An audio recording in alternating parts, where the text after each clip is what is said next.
Very good. मैं प्रभु की दया से पंजाब से होकर आया, आराम से मस्त, और बहुत ही अच्छी मीटिंग्स रही। टोटल मैंने 6 मीटिंग्स कलीसियाओं में ली और 2 हाउस मीटिंग्स ली। प्रभु ने बहुत इस्तेमाल किया अच्छे से, और काफ़ी अच्छे से पास्टर सलीम खान साहब की बहुत अच्छी मिनिस्ट्री है वहाँ पर, बहुत बढ़िया कलीसिया, एंड काफ़ी लोग थे वहाँ पर। मतलब चर्च में जाने की जगह नहीं थी जब हम पहले दिन जा रहे थे, तो वर्शिप एक अलग किस्म की वर्शिप वहाँ पर मैंने देखी, और कोशिश करूँगा कि हम भी यहाँ पर सुधार लाएं। हालेलुया। हमारी भी बहुत अच्छी है वर्शिप, जो जैसा करे, लेकिन हमें और हमसे अच्छा देखकर अच्छा करना चाहिए, राइट। हमें अपना इम्प्रूव करना चाहिए, हमें हर चीज़ में, राइट। हालेलुया। तो प्रभु को हम सारी महिमा देंगे। और जितने लोग सीखना चाहते हैं, मैं सोचता हूँ, मैं काफ़ी टाइम में सोच रहा हूँ, लास्ट संडे में पास्टर अनिल पात्रे जी के चर्च में गया था वर्चन लेने। वहाँ पर उनकी बेटी वर्शिप कर रही थी, और मज़ा तब आ रहा था जब सब गा रहे थे इतना ज़ोरदार तरीके से, और सिर्फ ढोलकी और कांगो पे चल रहा था, और कुछ नहीं था इंस्ट्रूमेंट, बताइए, और इतनी ज़बरदस्त आराधना हो रही थी। हालेलुया। तो मैंने उसी टाइम निश्चय किया, और मैं एक शिमला में कलीसिया में गया। वहाँ पर इंस्ट्रूमेंट सारे पड़े थे, लेकिन जो गीत गाया जा रहा था 3 ढोलकी बजा रहे थे, खाली 3 लोग बजा रहे थे, और बहुत सुपीरियर आराधना हो रही थी। तो मैंने उस दिन पहले, मुझे रिमाइंड किया प्रभु ने कि देख, तूने बोला था कि ढोलकी, कितने लोग ढोलकी बजाना आती है, ढोलक आता है, कितने लोग आता है, कितने लोग बजाना चाहते हैं, सीखना चाहते हैं, बजाना भी नहीं चाहते, खाली वचन सुनना है बस। समय के अनुसार तो तुम्हें आवाज़ नहीं आ रही है गुरु की। हाँ। तो आपने कितनी बार करण बाबू को सुना है बजाते हुए, देखा है आपने? कभी दिल नहीं हुआ कि मैं भी बजाऊं ऐसे? और मैं आपको बताऊं, बहनें भी बजाती हैं, अच्छा मालूम है, बहनें बहुत अच्छे इंस्ट्रूमेंट बजाती हैं। हालेलुया। कम से कम बहनों की सभा में तो आप बजा सकते हैं। ऐसा नहीं बोलो चलो मैं चर्च में नहीं बजाऊं, लेकिन जब सिस्टर्स, आप जब सीख जाएंगे तो आप मुझे बोलोगे पास्टर एक लेडीज़ मीटिंग रखो हर हफ्ते, ताकि हम सिस्टर लोग बजाएं। हालेलुया। जय मसीह की। थोड़ा रिवर्स आ रहा है, थोड़ा सा वो कम कर दो आगे से। हाँ, तो प्रभु को मैं बहुत धन्यवाद देता हूँ। हम सही सलामत सुरक्षित गए, और प्रभु हमें सेफली सही सलामत सुरक्षित लेकर आया। सारी महिमा प्रभु को मिले। अमृतसर में भी एक मीटिंग लिया, प्रभु को धन्यवाद हो। हमारे पास्टर राजा साहब ने अरेंज किया था वहाँ पर, रोहित राजा जो आते हैं, बहुत अच्छे से वहाँ पर गए। लेकिन वहाँ पर ठंडी बहुत ही, पूरे गांव के अंदर, मतलब पूरे खेत दोनों बाजू, और गेहूं की खेती थी। मैं सोच रहा था आपके लिए गेहूं लेकर आऊं, लेकिन ट्रक नहीं लेके गया था, इसके लिए नहीं लाया। हालेलुया। तो प्रभु आप सबको बहुत आशीष दे। आप लोगों ने प्रार्थना की, मैं जानता हूं। आमीन। हालेलुया। तो आज दुनिया भर के अंदर लोग मनाते हैं पाम संडे। खजूर की डालियां, खजूर का जो पेड़ होता है ना, उसको पाम ट्री कहते हैं। एक्चुअली पाम अलग होता है, लेकिन हिंदी में इसको खजूर बोलते हैं। खजूर की डालियाँ लोग लेकर आए प्रभु यीशु के सामने। जिस गधे पर यीशु मसीह बैठे थे, उस पर वो, उसके सामने वो डालने लगे। तो आज हम उसको थोड़ा मनन करेंगे कि व्हाट इज़ पाम संडे, क्यों दुनिया भर के अंदर ऐसा करके मनाया जाता है। ऑफ कोर्स प्रभु यीशु मसीह का बलिदान हमारे लिए काफ़ी है। उद्धारकर्ता यीशु मसीह हमारा है, और हमारा उद्धार हो चुका है।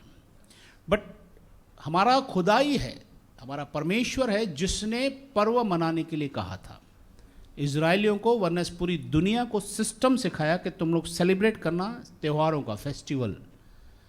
और दुनिया भर के अंदर आज हम देखते हैं बहुत सारे लोग फेस्टिवल मनाते हैं। बाइबल के अंदर भी बहुत सारे फेस्टिवल्स हैं। हालेलुया। तो प्रभु को धन्यवाद देंगे कि उस दिन को एक रिमार्केबल बनाने के लिए, एक यादगार बनाने के लिए लोगों ने इस दुनिया के अंदर पाम संडे, और नेक्स्ट जो संडे आ रहा है वो कौन सा संडे मनाते हैं वो लोग? पुनरुत्थान का संडे करके हम मनाएंगे कि यीशु मसीह उस दिन पुनरुत्थान हो। क्योंकि ये हमारे लिए एक आशीषित दिन है, जिस दिन यीशु जिंदा हुए थे। और न सिर्फ वो संडे, लेकिन उस दिन के बाद हर संडे हमारे लिए रिजरेक्शन संडे हुआ, वरना हर दिन यीशु मसीह हमारे लिए मौजूद है। हालेलुया। तो ऐसा नहीं कि हम लोग सिर्फ उस दिन करेंगे तो उसी दिन सोचोगे यीशु मसीह मुर्दों में से जिंदा हुआ। अभी जिंदा नहीं है, अभी भी जिंदा है। आमीन। आज भी यीशु जिंदा है, कल भी जिंदा था, और हमेशा जिंदा रहेगा। आमीन। रोमियो में लिखा हुआ है, पढ़ेंगे, प्रूफ दे देता हूँ मैं आपको। रोमियो 6 में लिखा हुआ है कि वो अभी फिर मरने वाला नहीं है, है ना। एक बार वो मरकर जिंदा हुआ, अभी वो मरेगा नहीं। पढ़ेंगे रोमियो 6 का 7-8 में देखो बेटा। Page number 259। क्योंकि जो व्यक्ति मर गया वह पाप से छूट गया। यदि हम मसीह के साथ मर गए तो हमारा विश्वास यह है कि हम उसके साथ जिएंगे भी, क्योंकि हम यह जानते हैं कि मसीह मरे हुओं में से जी उठा है और वह फिर मरेगा नहीं। फिर मरेगा, मसीह मरे हुए में से जी उठा है, अभी वो फिर मरने वाला। लाजर मुर्दों में से जिंदा हुआ था, उसे किसने जिंदा किया था? लेकिन लाजर बाद में फिर मर गया। हालेलुया। अभी प्रभु के साथ है स्वर्ग में। आमीन, जय मसीह की। प्रभु के बहुत सारे दास जो, क्योंकि लिमिटेशंस है, हमारे शरीर के अंदर लिमिटेशंस हैं, चाहे बिलीवर हो। ऐसा तो फिर हम बोले ना हम सेकंड आदम में जिंदा हैं तो अब मरेंगे नहीं। हम इस शरीर में शांति पक्की है, मरना पक्का है, सोना पक्का है। हम इसलिए बाइबल मरने को क्या बोलती है? सोना। थोड़ी देर सोना है। हालेलुया। लेकिन प्रभु यीशु मसीह, लगा तो नहीं बेटा? प्रभु यीशु मसीह फिर क्या है? मरने का नहीं, उस पर फिर आगे पढ़िए बेटा। उस पर फिर मृत्यु की प्रभुता नहीं होने की। वह जो मर गया तो पाप के लिए एक ही बार मर गया, परंतु जो जीवित है तो परमेश्वर के लिए जीवित है। Praise God. What a signal, you know. मुझे एक सिग्नल मिल रहा है इस वचन में 10 में, क्योंकि वह जो मर गया तो पाप के लिए एक ही बार मर गया।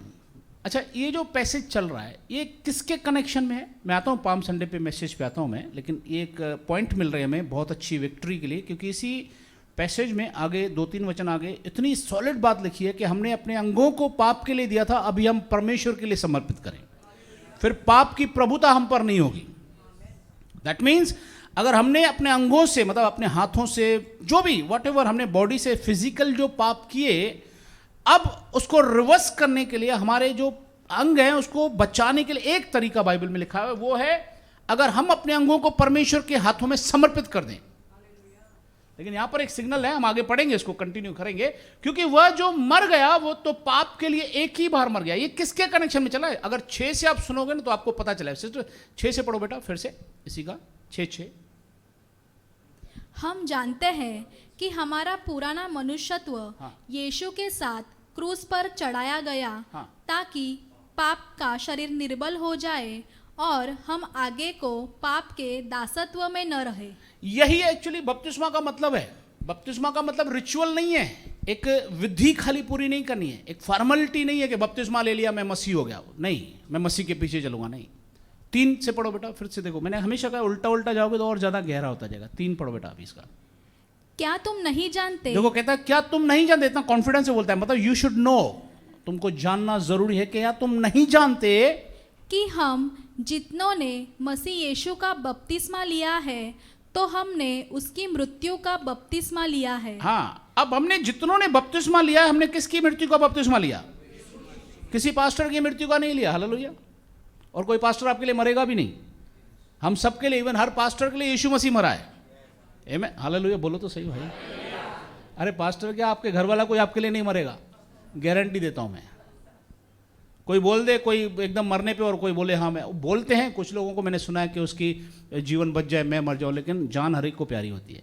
एक बार साइंटिस्ट लोगों ने पता है रिसर्च किया कि जानवरों में बड़ा प्यार होता है। आप जानवर के किसी बच्चे को हाथ लगा के दिखाओ, वो जानवर छोड़ेगा नहीं आपको, घर तक छोड़ के आएगा। खास करके कुत्ता, अगर कुत्ते के पप्पी को हाथ लगाओगे ना तो उसकी माँ आपको घर तक छोड़ के आएगी दौड़ा दौड़ा के, इतना गुस्से में आती है। बिल्ली के बच्चे को किसी को हाथ नहीं लगाने देते, क्योंकि उनको डर लगता है, इनसिक्योर लगता है कि मुझे बच्चे को मार नहीं दे। हालेलुया। तो रिसर्च किया साइंटिस्ट लोगों ने कि सबसे प्यार करने वाला जानवर कौन सा है। आप बताइए कौन सबसे ज्यादा बच्चे को प्यार करता है? आपको लगता है? नहीं, सब करते हैं, लेकिन आपको जैसा लगता है ना कि ये छोड़ता ही नहीं बच्चे को, वो कौन लगता है? हाँ, बंदर। बंदर प्यार इतना करता है कि वो अपने बच्चे को चिपका के, चाहे कितने बड़े पेड़ पे छलांग लगाएगा, लेकिन बच्चे को चिपका के रखता है। और उसका बच्चा भी बहुत होशियार होता है, पकड़ के रखता है। आमीन, हालेलुया। मैं अभी शिमला में मीटिंग में गया था ना, तो वहाँ पे रास्ते बहुत खतरनाक, पहाड़ पे था वो मीटिंग। मतलब वो पहाड़ से मेन रोड जैसे घूमते घूमते लोग हैं ना, वो अलग है, लेकिन उससे बाद में फिर एक बुलेट लेकर आए थे मुझे लेने के लिए गाड़ी से। जब जैसे हम गाड़ी से उतरे, बुलेट पे बिठा के, और एकदम डीप, ऐसा रास्ता ऐसा नहीं, ऐसा पूरा पहाड़ पे 4-5 बार ऐसा कट मार के नीचे, जैसे आपने मौत का कुआं देखा ना, गाड़ी ऐसा घूमती है वैसा गाड़ी चला रहे थे। और नीचे जाने में तो ठीक है एक्साइटमेंट था, लेकिन जब ऊपर चढ़े अगर सामने एक भी गाड़ी आ जाए ना तो सीधा गाड़ी नीचे, ऐसा समझ लो सीधा खाई में चले जाए। लेकिन प्रभु हमारे साथ रहे, आमेन, हालेलुया। तो मैं तो पकड़ के खड़ा था, पास्टर को पकड़ के रखा था बंदर पकड़ के रखता है। साइंटिस्ट लोगों ने रिसर्च किया कि बंदर क्या करता है, तो उन्होंने क्या किया ना, बंदर के बच्चे के साथ बंदर को टैंक में डाला, कांच की टैंक बनाई थी पानी की, और उसमें वो पानी भरने लगे। इट्स रियल, मैंने एक डॉक्यूमेंट्री में देखा है। उन्होंने पानी भरना शुरू किया तो बंदर पहले ऐसे खड़ा था चारों उसके पैरों पर, तो जैसे उसका पानी यहाँ तक आया तो उसने क्या किया ना, वो खड़ा हो गया सीधा, तो बच्चा उसका ऊपर इधर ही था, क्योंकि बच्चा डूब रहा था तो वो खड़ा हो गया, तो बच्चा सेफ रहा।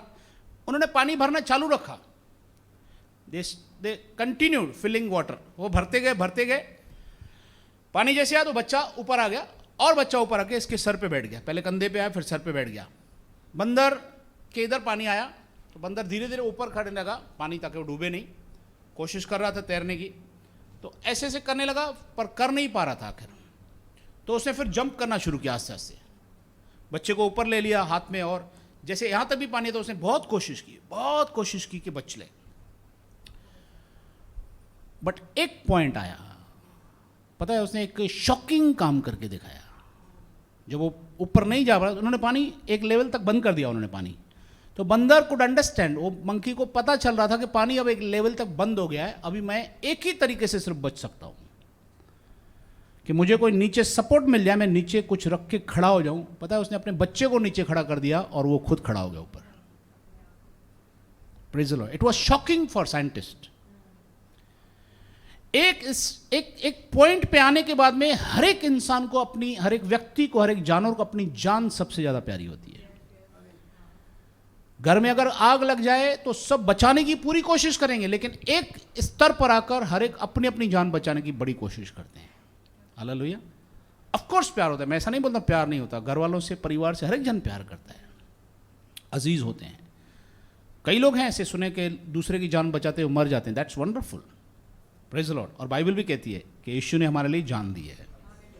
तो एक ही है। और एक वचन मस्त फैसिनेट करता है मुझे, इसी का रोमियो का 5 अध्याय, पीछे जाओ थोड़ा बेटा, 5 का 6 पढ़ो।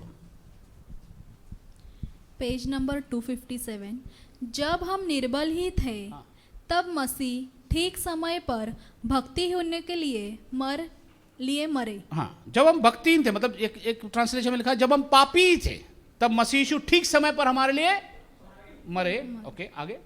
किसी धर्मी जन के लिए कोई मरे तो यह दुर्लभ है, हो सकता है किसी भले मनुष्य के लिए कोई मरने का साहस करे। हाँ, देखो यहाँ पे बहुत अच्छा डिस्क्राइब है, किसी भले मनुष्य के लिए, कोई अच्छा व्यक्ति है और कोई कुछ लोग, गुंडे लोग उसको मार रहे हैं, कोई भला व्यक्ति है, बहुत अच्छा व्यक्ति है, तो आपको उस पर तरस आता है, यार इसको मत मारो, बीच में जा सकते हो आप, और वो बोलते नहीं तू बीच में आएगा तो तेरे को मारेंगे, तेरे को एकदम खल्लास कर देंगे। तो अच्छा वाला इंसान बोलेगा जी यार ठीक है, मेरा काम नहीं, जाओ भाई तुम जो करना है करो।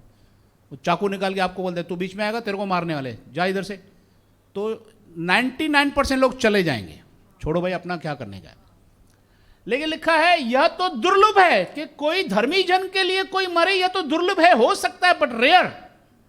परंतु क्या जाने किसी भले मनुष्य के लिए कोई मरने का भी हाव करे, हो सकता है 1%, 0.1% कोई भले मनुष्य के लिए मरने का भी साहस कर सकता है क्योंकि वो भला है।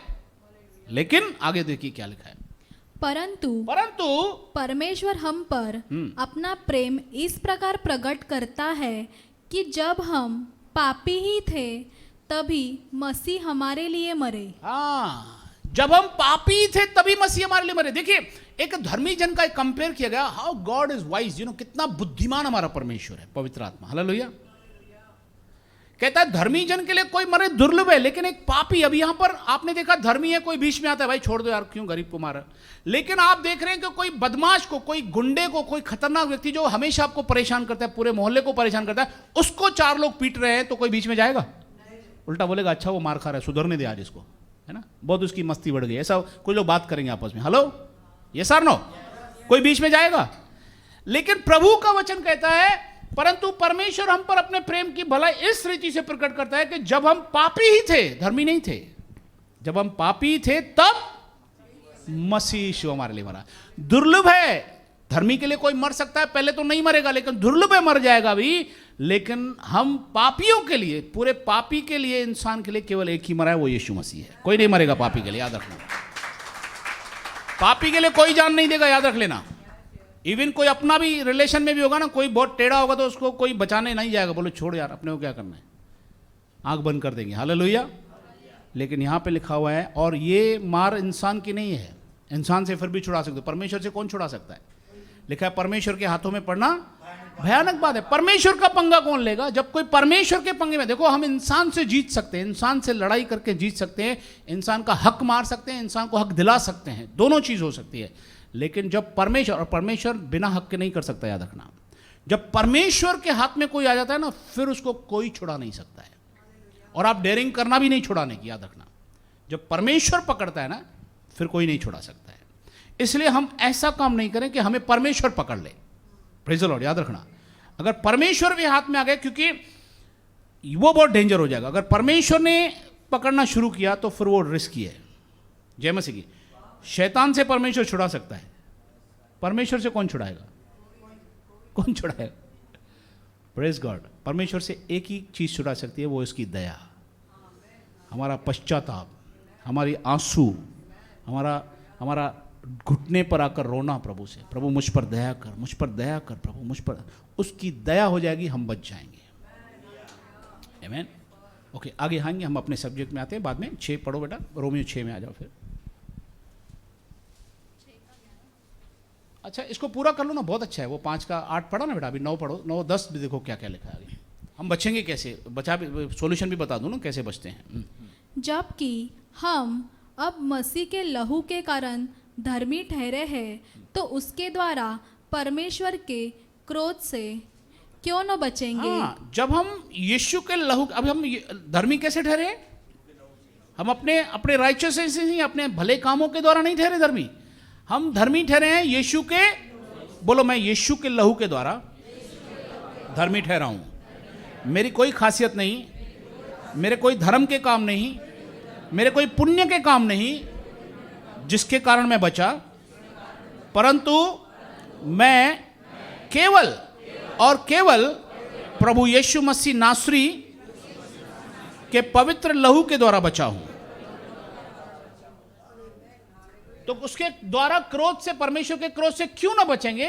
10, क्योंकि हाँ। परमेश्वर के बैरी होने की दशा में, हाँ, हम परमेश्वर के बैरी थे, पता है। ये प्रभु का उपकार इतना मानो यीशु का, कि उसने हमें बैर से बचाया। संसार परमेश्वर का बैरी है, लेकिन यीशु मसीह के कारण वो बैर जो है वो परमेश्वर से हमारा छूटता है, और हमारा मेल मिलाप परमेश्वर से होता है। सबसे बड़ी बात, यीशु मसीह धर्म बनाने नहीं आया, बदलने भी नहीं आया, वो हमें बचाने आया, ताकि हमारा परमेश्वर से जो हमारा विरोध हो गया, बैर हो गया, उससे बचा ले। Praise the Lord. बैर से बचाने के लिए केवल एक ही आया, और उससे भी परमेश्वर नहीं भेजा कि तू जाके मेरा मेल मिलाप इनसे करा ले। लेकिन एक शर्त है, तू अगर बलिदान देगा, इनके लिए एक मृत्यु बलिदान होनी चाहिए, लहू बलिदान होना चाहिए, वो भी पवित्र लहू होना चाहिए। इसलिए यीशु को पवित्र जीवन जिया, वो हमारे लिए मरा और गाड़ा गया, और तीसरे दिन फिर जिंदा हुआ। अब इस प्रोसेस पे जो विश्वास करता है उसी का उद्धार होता है। सिस्टम, और अच्छा हुआ प्रभु ने सिंपल रखा, मालूम है। प्रभु ने ऐसा बोलता ना कि तुम मर जाओ, अगर प्रभु ऐसा कंडीशन देता कि सब लोग मर जाएं, जो विश्वास में आ गए, कलीसिया में जो आ गए, आप सबको जहर दो और मरने दो और सबको गाड़ दो, और इनमें से जो अच्छा धर्मी होगा वो तीसरे दिन खुद ही जिंदा हो जाएगा, वो मेरे स्वर्ग में आ पाएगा। मुझे बता कितने लोग जहर लेंगे? जय मसीह की। के बहनों तो जिन भाई डे से पास्टर गेला शाह हुआ जहर तो डे असांखे। हाँ, ये बाइबल आहे, जहर लिखे लेना हमें। हेलो, 1 मिनट, 5 6 इसका 1 2 1 से पढ़ो बेटा, 6 का 1 से। सुनिए, इंपॉर्टेंट। अभी बपतिस्मा का मतलब प्रभु ने हमें कितना बचा लिया है, फ्री में बचाया हमें। हम क्या कहे? क्या हम पाप करते रहे कि अनुग्रह बहुत हो? कदापि नहीं। हम जब पाप के लिए मर गए, तो फिर आगे उसमें क्यों जीवन बिताए? क्या तुम नहीं जानते कि हम जितनों ने मसीह यीशु का बपतिस्मा लिया है तो हमने उसकी मृत्यु का बपतिस्मा लिया है। एक मिनट, 2 पे ध्यान दिया आपने, 2 पे ध्यान दो। वो क्वेश्चन अराइज करा, इसका जवाब मैं 11 में दूंगा आपके आगे, इसी में 11-12 में जवाब है। सुनो, पाप के लिए मर गए तो फिर आगे को उसमें क्यों कर जीवन बिताएं? क्वेश्चन है कि अगर हम पाप के लिए मर गए, पाप के लिए मर कैसे गए वो देखेंगे। जहर खा के मरे कि बपतिस्मा लेकर मरे? बोले ना, आप कैसे मरे? हाँ, जहर खा के मरना ठीक था कि बपतिस्मा लेके ठीक है? हाँ बाबा, बपतिस्मा ही दे दो पास्टर साहब, जहर नहीं चाहिए। ठीक है, जीवन क्यों कर जीवन बिताए। तीसरा, अभी बपतिस्मा का प्रोसेस चालू है। क्यों किया प्रभु ने बपतिस्मा का, क्यों सिस्टम दिया? क्या तुम नहीं जानते कि हम जितनों ने मसीह यीशु का बपतिस्मा लिया है तो हमने उसकी मृत्यु का बपतिस्मा लिया है। जी, अब मृत्यु का बपतिस्मा क्या है? यीशु की मृत्यु का बपतिस्मा जो हमने और अपने लिया वो क्या है, देखेंगे 4 में। मृत्यु का बपतिस्मा पाने से हम उसके साथ गाड़े गए। हाँ, मतलब मृत्यु का बपतिस्मा ये है कि हम विश्वास करते हैं। इसलिए पास्टर आपसे पूछता है, क्या तुम विश्वास करते हो यीशु के आना तुम्हारे लिए हुआ, यीशु तुम्हारे लिए मर गया? बराबर है, ये पूछा जाता है ना आपसे बपतिस्मा, कि वो मर गया, गाड़ा गया, तीसरे दिन जिंदा हुआ। विश्वास करते हो? हम यस बोलते हैं, कन्फेस करते हैं। बपतिस्मा पाने से हम उसके साथ जहर खा के बपतिस्मा में? बोलो, आवाज नहीं आ रही है। अरे कोई एक तो बोलो, जहर खा के। सब बपतिस्मा लेना चाहते हैं, प्रेज गॉड। ओके, तो उसकी मृत्यु का बपतिस्मा पाने से हम उसके साथ गाड़े गए, ताकि जैसे मसीह पिता के महिमा के द्वारा मरे हुओं में से जिलाया गया, वैसे ही हम भी नए जीवन को जिए। इसलिए जो यीशु के वचन के अनुसार पिता, पुत्र, पवित्र आत्मा के नाम से बपतिस्मा लेता है तो पानी में ऐसा दिखाया जाता है कि ये मर गया, अब ये गाड़ा गया, और जैसे मसीह जिंदा हुआ, अब ये मसीह के पीछे चल रहा है, उसका विटनेस है, इसके लिए ये भी जिंदा हुआ। हालेलुया। और प्रभु को धन्यवाद है।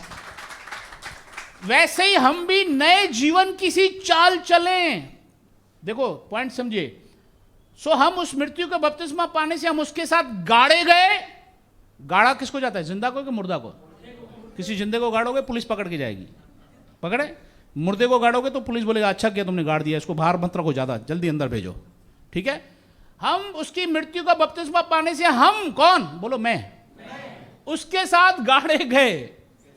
Praise God. बपतिस्मा का क्या सोफिस्टिकेट सिस्टम दिया प्रभु ने कि पानी में इसको गाड़ दो, ये गाड़ा गया, ये सिंबॉलिक है तुम गाड़े गए हो।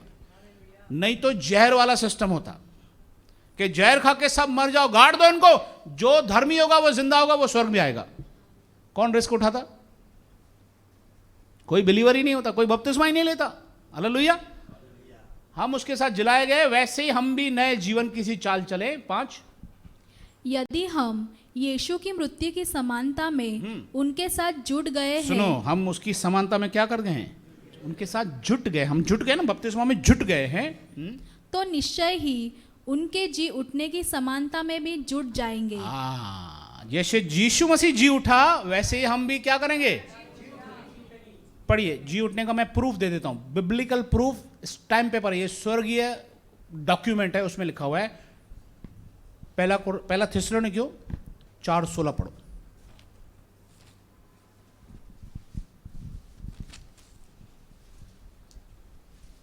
Page number 359।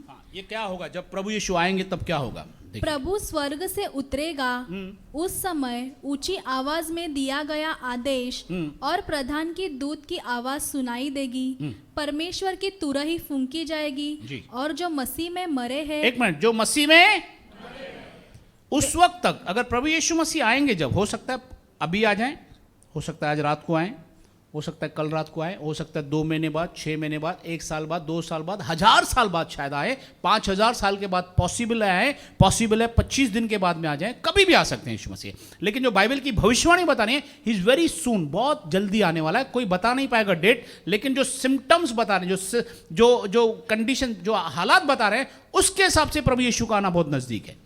क्योंकि इजराइल, सबसे बड़ी प्रूफ है, इजराइल अपनी लैंड में आ चुका है। 1947 में इजराइल आजाद हो चुका है, तब तक आजाद नहीं था, बहुत सारी भविष्यवाणियां थी, लेकिन अब इजराइल अपनी लैंड में है। हालेलुया। इजरायली लोग उसमें हैं, और ये बहुत ही खतरनाक चीज है। अब बहुत हम सीखते हैं, बहुत बार हम बाइबल स्टडी में भी सीखते हैं, उसका विषय नहीं हमारा, लेकिन एक बात याद रखना, यीशु का आना बहुत नजदीक है। हालेलुया। अब यहां पे लिखा हुआ है जब यीशु मसीह आएगा तब तुरही फूकी जाएगी और ललकार के साथ में जो मसीह में मरे हैं। उस वक्त तक जितने विश्वासी सो गए, मर गए, अब तक भी जितने विश्वासी यीशु के विश्वास में मर गए हैं वो क्या करेंगे? वो पहले क्यों जी उठेंगे? वो क्यों? अभी मैंने बताया थोड़ी देर पहले, क्योंकि उन्होंने क्या किया? बपतिस्मा लेकर यीशु की समानता में जुट गए, तो पुनरुत्थान को भी क्यों ना जी उठेंगे। हालेलुया। उन्होंने प्रैक्टिस करा। यीशु ने हमें प्रैक्टिस दिया है। देख तू मर रहा है लेकिन पूरी शिद्दत से, ऐसा नहीं अभी बपतिस्मा ले लेने का मुझे खाली नाम के लिए बस नहीं, पूरी शिद्दत से सरेंडर करना है। बपतिस्मा में अपने आप को सरेंडर करना है, यीशु को पहन लेना है और वैसा जीवन भी जीना है। ऐसा नहीं भाई मैंने बपतिस्मा ले लिया स्वर्ग में जाऊंगा अभी प्रभु आएगा तो। Intention counts. आपका दिल कॉन्शियस कितना टच है प्रभु के साथ। हालेलुया। पौलुस कहता है मैं रोज मरता हूं, आई डाई डेली। हालेलुया। जो मरे हैं वो पहले जी उठेंगे, उसके बाद जो जिंदा रहेंगे, मैं विश्वास करता हूं हम जिंदा रहेंगे यीशु आने तक। बोलो ना आमीन भाई। नहीं, जितने लोगों ने बोला वो आमीन हो गया पहले वाला। Praise God. ठीक है। मैं शुरू से जब से मेरी आंख मसीह में खुली है तब से मेरे मुंह से ये निकलता है कि प्रभु यीशु को समय में हम जिंदा रहेंगे और उसके साथ बादलों पर उठा लिए जाएंगे। आमीन। पहले जी उठेंगे। आगे क्या होगा? 17। तब हम जो जीवित और बचे रहेंगे उनके साथ बादलों पर उठा लिए जाएंगे। लेकिन पहले कौन उठेंगे? जो बपतिस्मा लेकर मरे। हाँ वो पॉइंट जरूरी है। जो बपतिस्मा में उसकी समानता में जुटकर मरे हैं वो जी उठेंगे। Praise the Lord. मरे हैं वो जी उठेंगे और जो उसके बाद जो हम बचे रहेंगे उनके साथ बादलों पर उठा लिए जाएंगे कि हवा में प्रभु से मिले। Praise the Lord. कभी प्रभु हवाई जहाज में चलने का मौका दे ना आपको, तो हवाई जहाज की विंडो से देखना बाहर। हालेलुया। हाथ नहीं निकालना बाहर विंडो से, लेकिन देखना जरूर। आमीन। पूरे बादल दिखेंगे आपको, एक नज़ारा अलग होता है। और लिखा है वह, और जिसको दिल है ना वो प्रार्थना कर लो, प्रभु सब कुछ कर सकता है आपके लिए। आप जो प्रभु से, आप प्रभु के खास लोग हैं, चुने हुए लोग हैं। आप प्रभु से जो बोलोगे ना वो करने को तैयार है। इम्पॉसिबल है ना, वो भी पॉसिबल करेगा। बताए। हाँ, आप बोल दो प्रभु को। जिसने नहीं बैठा ना उसको बोलो, पर ऐसा नहीं प्रभु मेरे को हवाई जहाज में बिठा, फिर मैं घूमने जाऊंगी, फिर एक बार भी प्रार्थना नहीं करूंगी। प्रभु मुझे आपकी सेवा के लिए बिठा, मैं दूर दूर तक जाकर आपकी सेवा करना चाहता हूँ। प्रभु बिठाएगा, आपको कैपेबल बनाएगा। दूसरों से नहीं, आपको कैपेबल बनाएगा। वो आपको लेकर जाएगा। उसके देने के तरीके हजारों याद रख लेना। तो आप प्रभु को बोलो प्रभु मुझे बिठाओ और सेवकाई कराओ मुझे। सेवकाई कराएगा प्रभु। ओके।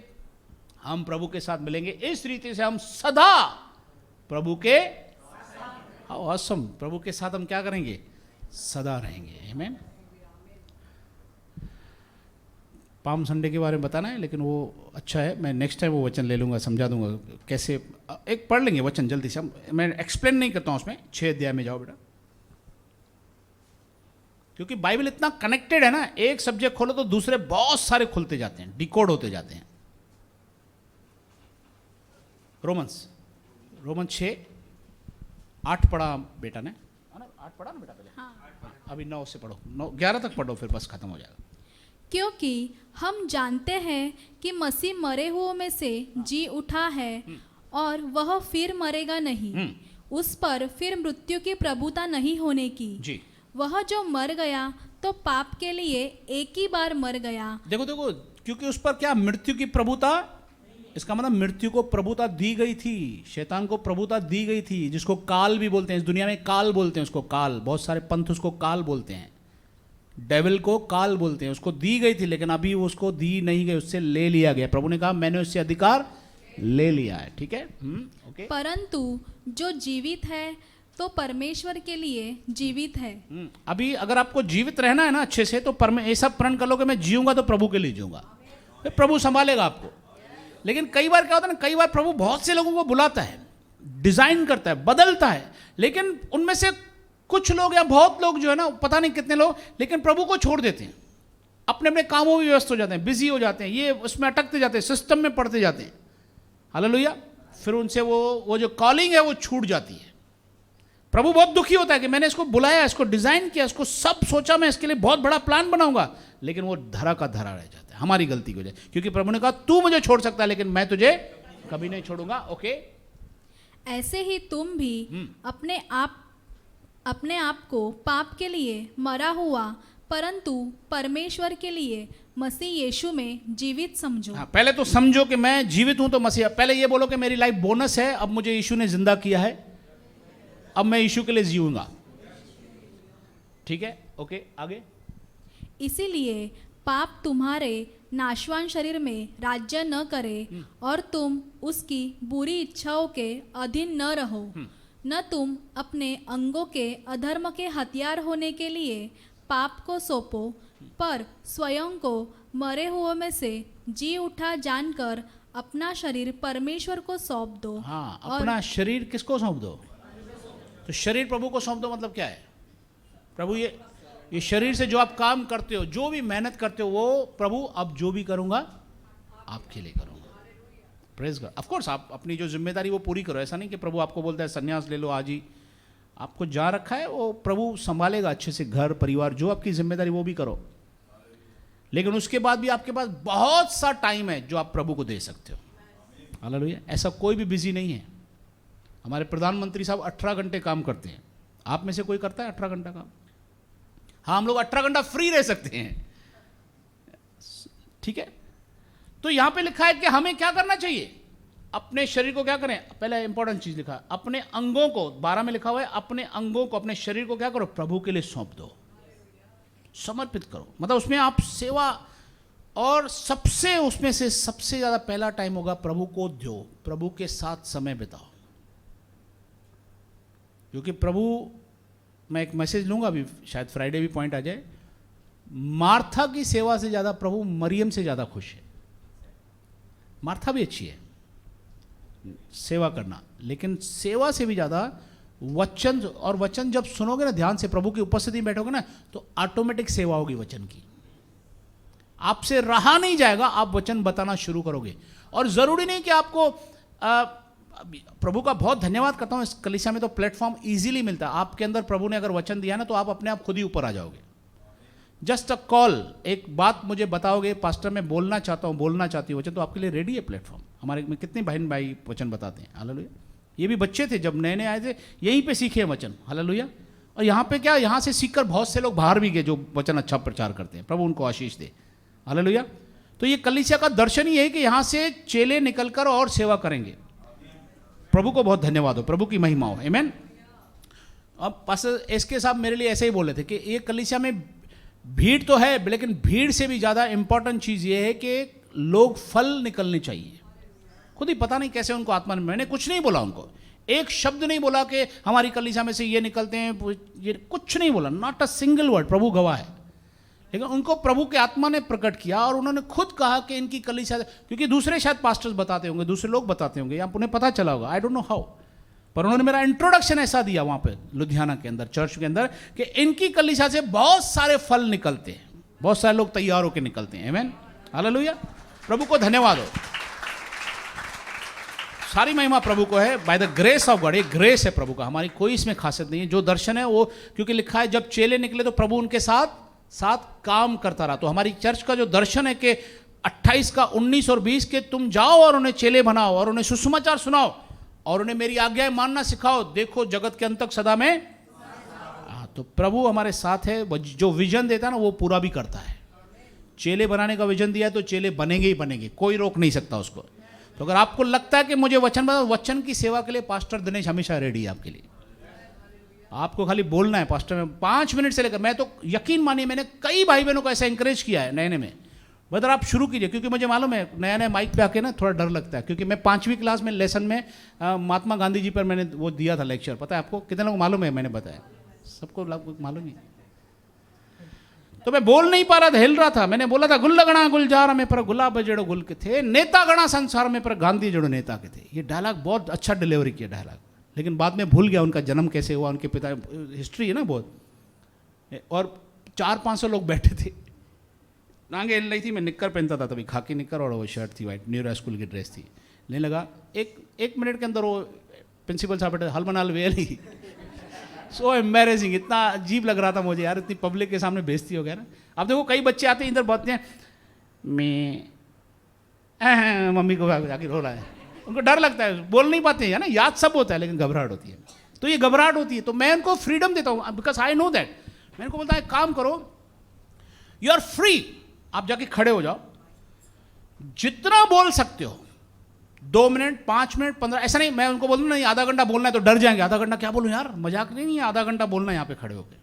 आप सोच के देखो आधा घंटा मैं देता हूँ माइक पे, आधा घंटा आपको बोलना है, प्रचार करना है। बहुत लोग नहीं कर पाएंगे, बोल पता नहीं क्या बोलूँ यार, मैं 1 मिनट में थक जाऊंगा। तो बोलता हूँ जितनी देर बोल सकते हो, 2 मिनट 5 मिनट 10 मिनट, आप जैसे खत्म करोगे ना बोलना प्रभु आपको आशीष दे, पीछे आपके हम चालू कर देंगे, जो भी भाई खड़ा होगा यहाँ पे या बहन पास्टर सनी होंगे शुरू कर देंगे। तो इससे उनको कंफर्ट लगता है, हाँ पास्टर ठीक है मैं इतना बोल सकता हूँ। धीरे धीरे करके प्रैक्टिस होती है, फिर एक योद्धा तैयार हो जाता है। तो ये कलीसिया एक प्लेटफॉर्म है आप लोगों के लिए, यू आर मोस्ट वेलकम। अगर आपको प्रभु ने कोई दर्शन दिया है, विजन दिया है, वचन प्रचार करने की कोई भी आपको इच्छा है, आप सिर्फ हमें बोलिए। ऑफ कोर्स सिस्टमेटिक वे होगा, हमारे पास बहुत सारे तरीके हैं सिखाने के भी और उसको प्यूरिफाई करने के लिए भी। आप एक अच्छे योद्धा साबित हो सकते हैं और कोई कंपटीशन नहीं है, आप हमसे बढ़कर प्रचार कीजिए, हमें ज़्यादा खुशी होगी। आमीन। ओके, अब हम आते हैं पाम संडे के ऊपर कि क्या है। जल्दी से वचन खोलेंगे। एक कितने लोग जानते हैं यीशु मसीह रोए? कितनी बार रोए बाइबल में? बाइबल में कितनी बार लिखा है रोए? कहाँ? 2 बार है। अच्छा, कहाँ पे बताओ? चलो नंबर नहीं बताओ कहाँ। एक लाजर मर गया, बराबर है, 11:35 यमुना में, राइट। एक मिनट और बताएगी। हाँ नहीं, वहां रोए नहीं थे, वो पसीना था, पसीना लहू बनकर गिर रहा था, आंसू नहीं। मुना, हाँ ठीक है, ओके। बताइए दूसरी बार।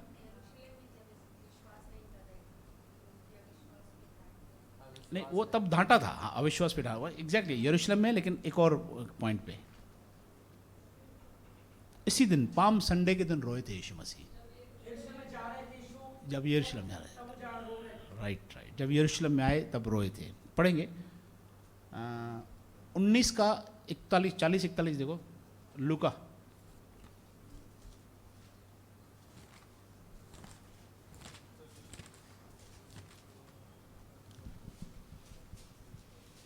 में 41 पेज नंबर 134। यीशु जब यरूशलेम के निकट आए तब वह नगर को देखकर रोए। यीशु ने कहा, क्या ही अच्छा होता कि तू ही आज के दिन शांति की बातें जानता, परंतु अब वे तेरी आंखों से छिप गई है। वे बस ठीक है। ये पाम संडे के दिन जब प्रभु यीशु मसीह, इसको 28 से पढ़िए, पता आएगा, सब पता चलेगा। 28 से पढ़िए, जब प्रभु यीशु मसीह की एंट्री हुई वहाँ पे। ये बातें कहकर यीशु यरूशलेम की ओर उनके आगे आगे चले। तब यीशु जैतून नामक पहाड़ पर बैतफगे और बैतनिया गांव के पास पहुँचे। तब यीशु ने अपने 2 चेलों को भेजा और उनसे ये कहा, सामने के गांव में जाओ, वहाँ पहुँचते ही तुम्हें एक गधी का बच्चा बंधा हुआ मिलेगा। एक मिनट, ये जो लोग नोट कर रहे हैं, लिख रहे हैं, मैं आपको पॉइंट लिखा दूं, आप घर में इसको स्टडी करना। ये चारों गॉस्पल में लिखा हुआ है, लेकिन लूका ने इसको बेहतरीन तरीके से डिस्क्राइब किया है। ऑफ कोर्स दूसरे में भी पॉइंट्स हैं। मत्ती 21 अध्याय में 1 से लेकर लिखा हुआ है, आप नोट कर लीजिए जो लिख रहे हैं। मत्ती 21 अध्याय में लिखा हुआ है। मरकुस 11 अध्याय के 7 वचन से शुरू होता है ये पाम संडे, जब यीशु मसीह यरूशलेम में एंट्री करते हैं, कैसे गधे को बुलाया जाता है, गधे को लाते हैं, ठीक है। लूका का अभी मैंने मरकुस का 11 हो गया, 11:7, और लूका का 19 का 28 से शुरू होता है, और यूहन्ना का 12 अध्याय का 12 वचन से शुरू होता है, जब लाजर की मृत्यु के बाद में फिर वो यरूशलेम को कहते हैं, ठीक है, 12-12, ठीक है। अब यहां पर एक इंपॉर्टेंट चीज नोट करने के लायक है। प्रभु यीशु मसीह ने अपने चेलों को भेजा कि तुम जाओ, जाके क्या करो, एक गधी का बच्चा जिस पर कभी कोई सवार नहीं होता, बंधा हुआ तुम्हें मिलेगा, उसे खोल कर लाओ। ये एक सिस्टम था उस वक्त। एक्चुअली मैंने एक ट्रांसलेशन में पढ़ा है, बेगार में खड़ा मिलेगा गधी का बच्चा, बेगार में, मतलब उसके साथ में बांध के रख देते। एक सिस्टम था। इसके लिए आप पढ़िए निर्गमन 26-12 देखो, या 12-26 देखिए, तो 26-12 है मेरे ख्याल से।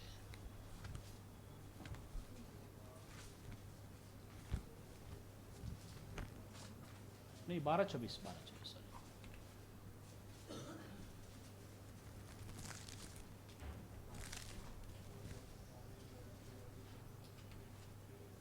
आगे पढ़ो, आगे 27।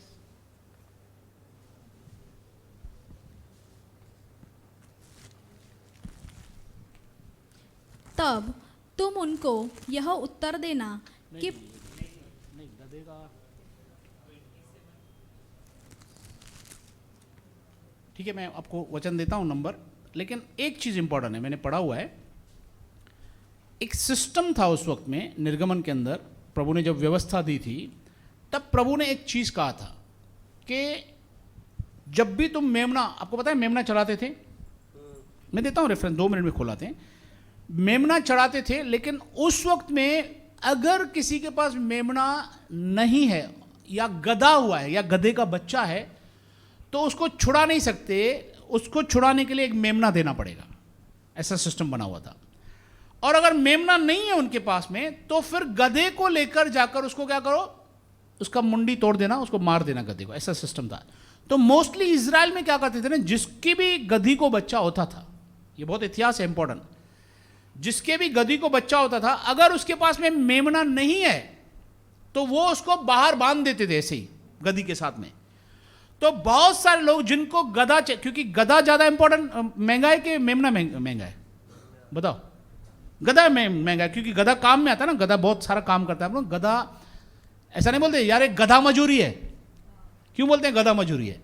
क्योंकि गधा बहुत मजूरी करता है, गधे पे जितना भी सामान दो ना, एक तो बेचारा कुछ बोलता नहीं है वो, है ना, एकदम शांत होता है। गधे को छुड़ाने के लिए मेमना देकर, तो कई बार इजराइल में ऐसा होता था, कई लोग मेमने का बच्चा देकर, मतलब मेमना भेड़ का बच्चा मेमना ही होता है, वो उस मालिक को देकर वो गधा लेकर जाते थे साथ में, चलो भाई ले लो। लेकिन प्रभु यीशु ने क्या बोला, असली मेमना कौन है? प्रभु यीशु। अब यहां पर इसलिए प्रभु उनको पूछा कि तुम जाकर वापस आइए, उसमें लूका में आओ जल्दी से, ये चारों गॉस्पेल में सेम लिखा हुआ है जो मैं आपको बता रहा हूं, ठीक है? यदि कोई तुमसे पूछे हाँ। उसको क्यों खोल रहे हो, जी। तो यह कह देना प्रभु को इसकी आवश्यकता है। प्रभु को इसकी क्या है? आवश्यकता है। ओके। जो चेले यीशु द्वारा भेजे गए थे उन्होंने जाकर वैसा ही पाया जैसा यीशु ने उनसे कहा था। जी आगे। जब वे गधे के बच्चे को खोल रहे थे तब उसके मालिकों ने उनसे पूछा, इस बच्चे को क्यों खोल रहे हो? उन्होंने आप कहा, दूसरा खोलो, बता।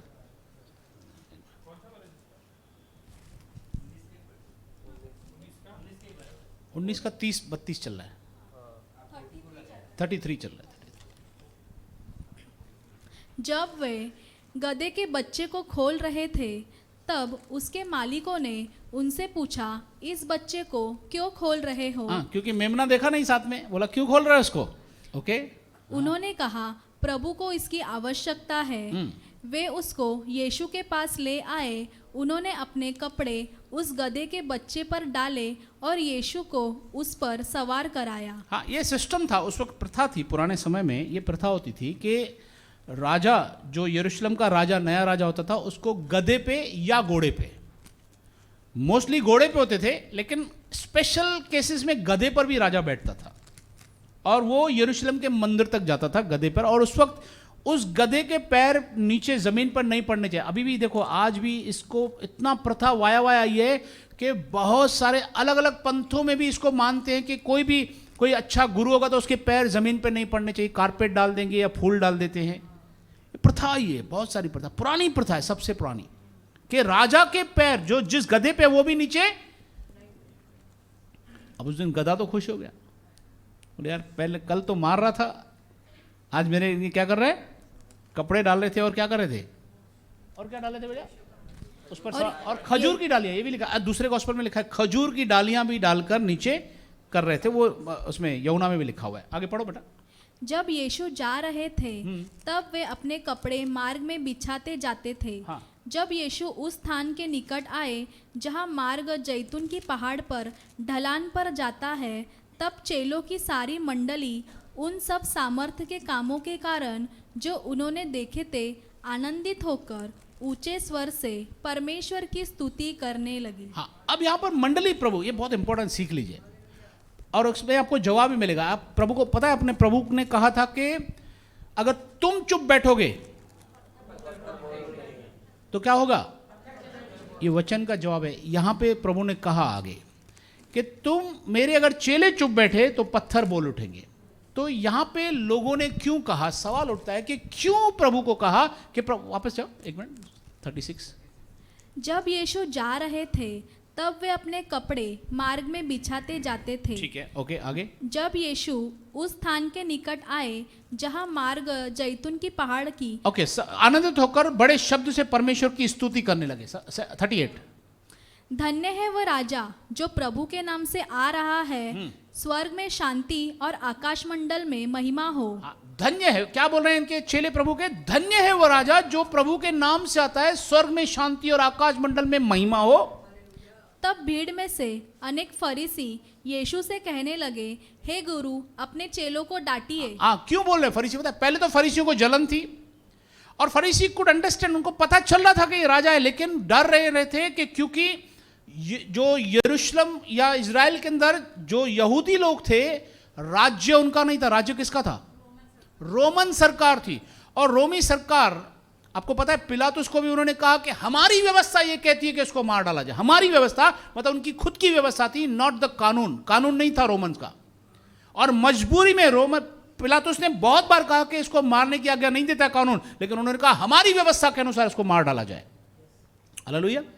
तो इनको डर लग रहा था फरीसियों को कि रोमियों को पता चलेगा तो हमें इजरायलियों को सबको खत्म कर देंगे कि तुम लोग नया राजा बना रहे हो। कैसर राजा था ऑलरेडी। पिलातुस को धमकी दिया ना कि कैसर सम्राट के विरोध में तुम कह रहे हो, राइट। तो कैसर की जगह पर अगर इनको पता चला कि इनका राजा आ गया है तो ये लोग हमको मार डालेंगे। इसलिए इनको बोले, यीशु भाई अपने लोगों को शांत कराओ, ये लोग ओपन बोल रहे हैं राजा आ रहा है, राजा आ रहा है। राजा को पता चल गया तो हमको खत्म कर देगा। Praise the Lord. तब यीशु ने जवाब क्या दिया? यीशु ने उत्तर दिया, हाँ। मैं तुमसे कहता हूँ, हाँ। यदि ये चुप रहे तो पत्थर चिल्ला उठेंगे। हाँ, ये अगर चुप रहेंगे ना, मुझे राजा नहीं बोलेंगे, तो कौन बोलेगा? ये पत्थर बोलना शुरू करेंगे। Praise the Lord. और आज हम जैसे पत्थर बोलते हैं, यीशु राजा है। आमीन। हम जैसे पत्थर बोलते हैं। इसलिए प्रभु का वचन कहता है, यदि आज तुम उसका शब्द सुनो तो अपने मन को कठोर का मतलब क्या है? पत्थर नहीं करना। दिल किसी को बोलते हैं ना, इसका दिल पत्थर है, कठोर है। आज अगर तुम वचन सुनो तो क्या करना? अपने मन को पत्थर जैसा नहीं करना, लेकिन नम्र करना। ओके। उसने उत्तर दिया, यदि तुमसे कहता हूं ये चुप रहे तो पत्थर चिल्ला उठेंगे। और इसी कारण प्रभु ने फिर यरूशलेम के लिए प्रभु रोया बहुत। 41 में, राइट। इसके बाद 41 है। 12 में आएंगे, थोड़ा सा एक और क्लू देखेंगे। यूहन्ना 12 मैं थोड़ा सा आपको बता रहा हूं कि यीशु मसीह के क्रूस पर चढ़ने से पहले क्या हुआ था संडे के दिन। Page number 173। बहुत से लोग पर्व में आए थे। उन लोगों ने दूसरे दिन यह सुना कि यीशु यरूशलेम में आ रहे हैं। उन्होंने खजूर की डालियां ली खजूर की डालियां ली और यीशु से भेंट करने को निकले। वे पुकारने लगे, होसन्ना, जो प्रभु के नाम से आता है, इज़राइल का राजा धन्य है। जब यीशु को गधे का एक बच्चा मिला तब वह उस पर बैठ गए, जैसा धर्मशास्त्र में लिखा है, हे सियोन की बेटी, मत डर, देख तेरा राजा गधे के बच्चे पर बैठा हुआ आ रहा है।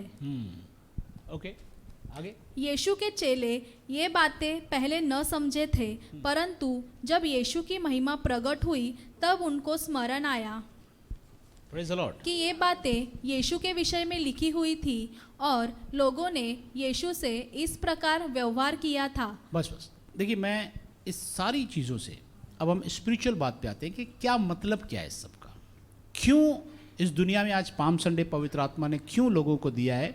क्यों लोग पाम संडे करके इतना मनाते हैं कि यीशु मसीह जब यरूशलेम में एंट्री किया, why it was very important to enter यरूशलेम। सबसे पहली बात, अगर आप उसको ध्यान से पहले पढ़ोगे तो यरूशलेम में जाने से यीशु को खतरा था। यहूदी उसको मार डालने का पूरा प्लान बना चुके थे, ठीक है। लेकिन उसके बाद भी ये यूहन्ना 11 में लिखा हुआ है, जब वो लाजर के पास जा रहा था तो चेलों ने कहा, थोमा ने कहा, क्या आपको पता नहीं कि यरूशलेम में आपको मार डालने वाले लोग हैं? पढ़ा है, याद है किस? राइट। और फिर उन्होंने कहा, आओ उसके साथ हम भी मरने को चलें, ठीक है। तो कहने का मतलब है कि प्रभु को पता था, लेकिन फिर भी वो यरूशलेम में क्यों गया? क्यों गया था? भाई रमेश के लिए, भाई हरेश के लिए, भाई दिनेश के लिए, आप सबके लिए गया, क्योंकि उसको मरना जरूरी था। चाहता तो यीशु वहां से भाग जाता, फिर हम नहीं आते यहां पे, ये कलीसिया ही नहीं होती। हालेलुया, जय मसीह की। यीशु का यरूशलेम में जाना बहुत जरूरी था। और ये गधे पर जाने का मतलब, क्योंकि उनके बहुत सारे लोगों को ये मालूम लगता था कि यीशु राजा आएगा, घोड़े पर सेना लेकर आएगा और यहाँ के राजा को खत्म करेगा और अपना राज्य हमें देगा। इसलिए चेले बार बार पूछते थे, क्या आप यीशु राजा देने? मत्ती 24 में लिखा है ना, उन्होंने कहा क्या आप यरूशलेम को अभी राज्य दे रहे हैं, इजराइल को दे रहे हैं? राइट। तो प्रभु ने कहा यहां पर पत्थर से पत्थर भी टिका नहीं रहेगा, सब खत्म किया जाएगा। हालेलुया, क्योंकि वो फिजिकल राज्य देख रहे थे, प्रभु का स्पिरिचुअल राज्य है। प्रभु का राज्य कहां है? यहां पे राज्य किसका है? अभी गवर्नमेंट का राज्य है। भारत, हर एक देश के अलग अलग गवर्नमेंट, जो जो वहां पर पार्टियां, उनका राज्य है। लेकिन प्रभु यीशु का राज्य कहां है? हमारे अंदर, विश्वासियों के अंदर है। पूरी दुनिया के अंदर जहां विश्वासी है उसके अंदर है। हालेलुया। तो ये वो लड़ाई नहीं है, वो राज्य की लड़ाई नहीं है, ये वो लड़ाई थी जिसमें यीशु हमारे लिए मरने के लिए गया। वो क्रूस पर मरने के लिए जा रहा है और लोग उसे मना कर रहे हैं कि तू चेलों को मना कर। आज तक चेलों को मना किया जाता है कि यीशु का नाम मत लो। बहुत सारे लोग घर में मार खाते हैं कि यीशु का नाम मत लो। बहुत सारे लोग शहरों में मारामारी करते हैं कि यीशु का नाम मत लो। प्रेरितों 4 पढ़िए जरा, 4 का 12 से पढ़ो जरा जल्दी से। पतरस की स्टेटमेंट सुनिए, पेज नंबर 200। किसी दूसरे के द्वारा उद्धार संभव नहीं, क्योंकि स्वर्ग के नीचे मनुष्य में और दूसरा कोई नाम नहीं दिया गया जिसके द्वारा हमारा उद्धार पा सके। स्टेटमेंट कंफर्म है? यस। और कोई चांस है? नहीं है, ठीक है, ओके। 15 पढ़िए, 15। उन्होंने पतरस और यूहन्ना को धर्म महासभा से बाहर जाने की आज्ञा दी। फिर वे आपस में विचार करने लगे, हम इन मनुष्यों के साथ क्या करें, क्योंकि यरूशलेम के सब रहने वाले जानते हैं कि इनके द्वारा एक प्रसिद्ध चिन्ह दिखाया गया है और हम इससे इनकार नहीं कर सकते, परंतु यह बात लोगों में और अधिक फैल न जाए, इसलिए हम उन्हें धमकाए कि ये इस नाम से फिर किसी मनुष्य से बात न करे। किस नाम से? कभी की बात है ये? 2000 साल पहले दबाना चाहते थे कि ये नाम फैल नहीं जाए, और अभी क्या हुआ है? अभी पूरी दुनिया में फैल गया है। Hallelujah, praise the Lord. और ये सिंधी आदमी बोल रहा है, प्रेज द लॉर्ड। मैं यहूदी नहीं, क्रिश्चियन नहीं हूं, प्रेज द लॉर्ड। आप अलग अलग भाषा के लोग, आप में से कोई यहूदी हाथ उठाओ, कोई क्रिश्चियन है तो हाथ उठाओ। हम अलग अलग भाषा के, और ये दुनिया भर। मैं पंजाब गया था, सब पंजाबी लोग, ओए बल्ले बल्ले, और यीशु ही प्रभु है। सरदार जी पास्टर लोग हैं, प्रेज द लॉर्ड। खालसा लोग प्रभु का प्रचार कर रहे हैं, बहुत थ्रिलिंग है ना। हालेलुया। और वर्शिप क्या कर रहे हैं? बाजा लेके जबरदस्त हिला देंगे, हालेलुया। और गाने, ऐसा मजा आ रहा है, मस्त, प्रेज गॉड, हालेलुया। हमारे अनिल कांत साहब पंजाबी, जय मसीह की। तो प्रभु का अद्भुत काम चल रहा है, याद रखिए, पूरी दुनिया के अंदर। इस नाम से किसी को मत बोलना। आज भी बोला जाता है, यीशु का नाम मत ले। भाई हम तो बोलेंगे, बोलो ना, हम तो बोलेंगे भाई, क्योंकि जिसने जीवन दिया है उसको कैसे भूलेंगे? हाँ? और ये ऑटोमेटिक है। हमें किसी ने कुछ बोला नहीं कि जाके बोलो, पैसा दूंगा, ये कुछ नहीं। कोई 200 रुपया भी नहीं दे रहा है बोलने का। कोई 200 तो दो, कोई भी नहीं दे रहा है। Hallelujah, praise the Lord. लोग बोलते हैं 1 लाख 2 लाख मिलता है। किधर मिलता है तो मेरे को लेके चलो, थोड़ा जरूरत भी है पैसे का। महंगाई वधी है ना भाई, पैसा मिलन तो छाए, लेकिन कोई नहीं दे रहा भाई। जय मसीह की। पढ़िए आगे, आगे पढ़ो ना, कितना मस्त है, देखो। तब उन्होंने पतरस और यूहन्ना को बुलाया और चेतावनी देकर उनसे यह कहा, यीशु के नाम से कुछ भी न बोलना और न लोगों को सिखाना। यीशु के नाम से कुछ भी नहीं बोलना और न लोगों को। अब आपको अगर कोई ऐसे 10-20 लोग धमकी दे, फिर क्या जवाब दोगे? जवाब सुन लीजिए, अब ये सीख लो जवाब। परंतु पतरस और यूहन्ना ने उनको उत्तर दिया, आप ही न्याय कीजिए कि क्या यह परमेश्वर की दृष्टि में उचित है कि हम परमेश्वर की बात से बढ़कर आपकी बात माने। क्या लपेट लिया ना, ऐसा मस्त समझो धमकी देना 20-25 लोग, यीशु का नाम नहीं लेना, सब बैठो ये चाय लो। देखो साहब, आप ही न्याय करो, आप न्याय स्थान पे बैठो, आप बड़े हैं, आप बहुत पावरफुल हैं, आप न्याय कीजिए। परमेश्वर की बात से बढ़कर हम आपकी बात मान लें? आप परमेश्वर से बड़े हैं, इनडायरेक्टली बोला आप परमेश्वर से बड़े हो गए, फिर आपकी बात मान लें। अंदर हर एक को कचोटेगा, मालूम है, झटका लगेगा, अरे मैं परमेश्वर से पंगा नहीं ले सकता। यह परमेश्वर के निकट भला है कि हम परमेश्वर की बात से बढ़कर तुम्हारी बात माने। आगे बेटा, यह हमसे नहीं हो सकता हाँ। कि जो हमने देखा और सुना है वह न कहे। प्रेज गॉड, यह हमसे नहीं हो सकता जो हमने देखा और सुना है वो हम न कहें। अभी 5:35 पढ़ो, वहां पे एक बहुत और किस्सा हुआ, जब लफड़ा और बड़ा था। क्या हुआ? फिर पकड़ा था उन्होंने लोगों को, फिर देखो क्या करें, धमकी दे। वह व्यवस्थापक और सब लोगों में माननीय था। उसने कहा, हे इज़राइलो, जो तुम कुछ इन मनुष्य के साथ करना चाहते हो वह सोच समझकर करना। जी, कुछ दिन पहले, ये गमलीएल के बारे में एक बड़ा व्यवस्थापक है वहां पर। ओके, आगे। कुछ दिन पहले थियूदास यह कहता हुआ उठा था कि मैं भी कुछ हूँ, और लगभग 400 मनुष्य उसके साथ हो लिए थे, परंतु वह मारा गया और जितने लोग उसे मानते थे सब तितर बितर हो गए और सब मिट गए। एक मिनट, ये एक बड़ा व्यवस्थापक है, बुद्धिमान है, गमलीएल, जिसने पौलुस को पढ़ाया था। वो कह रहा है, स्टेटमेंट दे रहा है जब चेलों को दूसरी बार फिर पकड़ा मारने के लिए, तो कह रहा है देखो तुम इन लोगों से कुछ भी गलत नहीं करो, क्योंकि अगर ये काम इनका खुद का होगा ना, अगर खुद का मैनिपुलेटेड होगा ना पंथ, ये बना हुआ पंथ होगा ना, लोगों का होगा, तो खुद ही खत्म हो जाएगा, इसकी तुम टेंशन मत लो। फिर उसने 2 एग्जाम्पल दिए, एक थियूदास का लिया कि 400 लोग, उस वक्त 400 लोग मतलब आज के 4 करोड़ हो गए, तो 400 लोग उसके पीछे चले थे, वो भी खत्म हो गया, उसका पंथ भी खत्म हो गया, टेंशन फ्री हो गए हम लोग। और दूसरा एग्जाम्पल दिया, आगे। उसके बाद जनगणना के दिनों में गलील प्रदेश का यहूदा उठा। हाँ, ये भी दूसरा पंथ था उस टाइम पे। उसने कुछ लोगों को अपनी ओर कर लिया, परंतु वह भी नष्ट हो गया। हाँ। और जितने लोग उसे मानते थे वे सब तितर बितर हो गए। मतलब ये भी पंथ खत्म हो गया, वो भी पंथ खत्म हो गया, तो टेंशन मत ले। अगर ये अभी देखिए क्या कह रहा है, सुनिए, बहुत इंपॉर्टेंट है, सुनिए। इसीलिए अब मैं तुमसे कहता हूँ, हाँ। इन मनुष्य से दूरी रहो, और जो कुछ संबंध न रखो, हाँ। क्योंकि यदि उनका यह धर्म का काम मनुष्य की ओर से होगा तो स्वयं मिट जाएगा, हाँ। परंतु यदि परमेश्वर की ओर से है तो तुम उन्हें कदापि मिटा ना सकोगे। हाँ, कहीं ऐसा ना हो कि तुम परमेश्वर से लड़ने वाले ठहरो। Praise the Lord. ये स्टेटमेंट कभी की है? ये 2000 साल पहले की स्टेटमेंट है। गमलीएल बोल रहा है उनको कि अगर यीशु के लोगों को तुम कुछ वास्ता नहीं रखो, उनको छोड़ दो।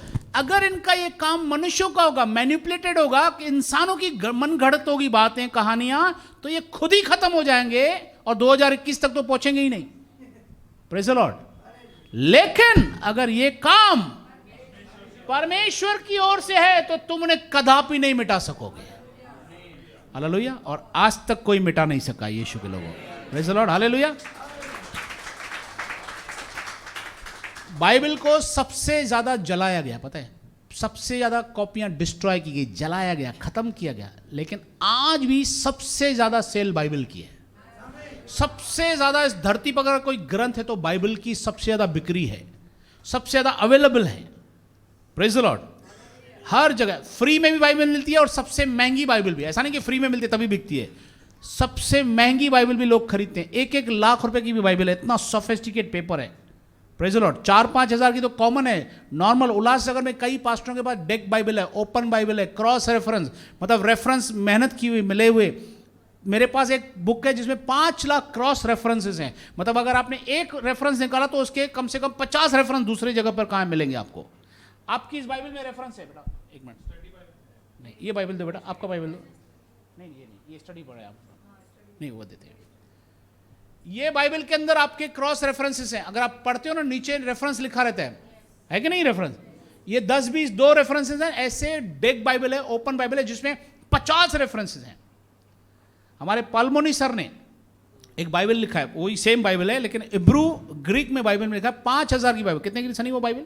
हमारी कलीसिया में पड़ी हुई है, 5,000 रुपीज़ की बाइबल है वो, 5,000 रुपये की बाइबल। मैं नेक्स्ट टाइम दिखाऊंगा आपको, नेक्स्ट संडे निकाल के रखना है, यहाँ पे दिखाना बेटा, सनी आप दिखा देना चर्च को।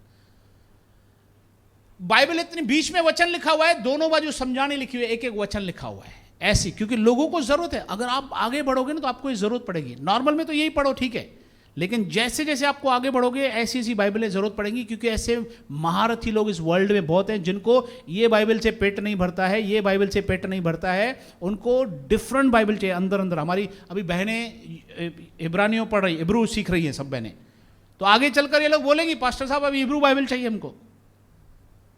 Praise the Lord. क्योंकि इब्रू में ज़्यादा क्लियर है, थोड़ा ट्रांसलेट होता है ना, अलग अलग हो गया है, थोड़ा वर्ड में चेंजेस है। देखो अभी आपने देखा होगा हमारी बहन कुछ और पढ़े, यहाँ पे कभी कभी का वर्ड अलग है, देखा है ना आपने, तो ये ट्रांसलेशन का फर्क है। तो हिब्रू में एग्जैक्टली वर्ड आपको मिलेगा, क्लियर वर्ड मिलेगा क्या क्या मतलब है, लेकिन मिलेगा कब, जब हमको आती होगी ना। हिब्रू हिंदी ने तो कितना हिंदी, तो हिब्रू सीख रहे हैं अभी बहनें, हालेलुया, प्रेज गॉड। तो ये बहुत, क्योंकि सच्चाई है, इसको कोई हिला नहीं सकता भाई, ये कोई मनगढ़ंत कहानी नहीं, झूठ कभी भी गुम हो जाएगा लेकिन सत्य खड़ा रहता है हमेशा, और ये सत्य है। भाई साहब लीजिए, गॉड ब्लेस यू। तो प्रभु आप सबको आशीष दे। हम ये इसलिए है सब जो पाम संडे क्यों है, ऑफ कोर्स यीशु मसीह हमारे लिए क्रूस पे बलिदान हुआ, लेकिन एक इंपॉर्टेंट था, पूरी हिस्ट्री गवाही देती है। मैं जब नया नया बाइबल पढ़ता था ना, और मैं शुरू में बाइबल बांटता था दोस्तों को, और मैं उनको पता है क्या बोलता था, नया नियम देता था उनको, मैं बोलता था मत्ती का पहला अध्याय 1 से 17 नहीं पढ़ना, 18 से सीधा पढ़ना, यीशु मसीह की स्टोरी चालू होती है। मैं खुद मना करता था, मैं सोचता था अगर ये यीशु के वंशावली पढ़ेगा तो उसी दिन बाइबल बंद कर देगा पढ़ना। अब्राहम से ये हुआ, वो हुआ, इसका बेटा ये, इसका बेटा ये, इसका बेटा ये, है ना। लेकिन कुछ सालों के बाद में जब ढक्कन खुला तब मुझे मालूम पड़ा ये तो मेन है भाई, ये नहीं होगा तो यीशु का पता ही नहीं चलेगा। हवा में नहीं टपका यीशु मसीह, कोई दंत कथा नहीं है, यीशु का पूरा इतिहास है, वंशावली है, और पूरी फैमिली ट्री है। आज भी बहुत सालों, आज अब कंप्यूटर में सबसे ज़्यादा डिमांड है फैमिली ट्री की, क्योंकि दुनिया में नॉर्मली परदादा के बाद कोई नहीं जानता किसी को। आप में से कितने लोग हैं जो परदादा का नाम जानते हैं, हाथ ऊपर किए जिनको परदादा का नाम याद है, 2-3 लोग हैं सिर्फ। कितने लोग हैं परदादा के पिताजी का नाम मालूम है, परदादा पी ना लो खबर है, वाह वाह यार, 4 पीढ़ी आते हैं, प्रेज गॉड। बहुत मुश्किल है ना, देखो। अच्छा एक बात, किसी का ऐसे यहां पे कोई बैठा है जिसको परदादा नहीं था? था ना, उनके पिताजी भी थे कि नहीं थे? उनके भी पिताजी होंगे ना, लेकिन नाम तो होगा ना उनका, कोई भी फगुनमल, बसरमल, पटाटोमल, जो भी होगा, राइट। मेरे दादाजी का पता परदादा का नाम उससे भी ज्यादा होगा ना कोई नाम तो होगा, लेकिन याद नहीं है। तो प्रभु यीशु के कितनी पीढ़ियों का नाम याद है, लिखा हुआ है, हालेलुया। तो ये सब इतिहास इसलिए हमें स्टडी करना, बाय टाइम हमें मौका मिलता है कि इस तरह से हुआ था। यरूशलेम में यीशु आए थे, हमारे लिए मरने के लिए आए थे ताकि हमारा उद्धार हो जाए। ऐसे नहीं कि यीशु आए सीधा क्रूस पे चढ़ गए, खत्म हो गया, नहीं। Every step, every day, every minute systematic Bible में लिखा हुआ है, और उसको खोलने के लिए, उसको समझने के लिए पैरेलल किताबें हैं, लाखों किताबें पैरेलल चल रही हैं। तो उनसे हमें पता चलता है, सीखने को मिलता है कि प्रभु यीशु मसीह कैसे हमारे लिए बलिदान हुआ। फाइनली है कि यीशु हमारे लिए बलिदान हुआ है, लेकिन इससे हमें नॉलेज मिलता है, सीख मिलती है, समझ में आता है कि ये घटना ऐसे हुई थी और यीशु हमारे लिए मरा था। आमीन। तो आज हमने सीखा कि नहीं सीखा कुछ? प्रभु आपको आशीष दे। God bless you. आइए एक आखिरी गीत गाएंगे प्रभु के।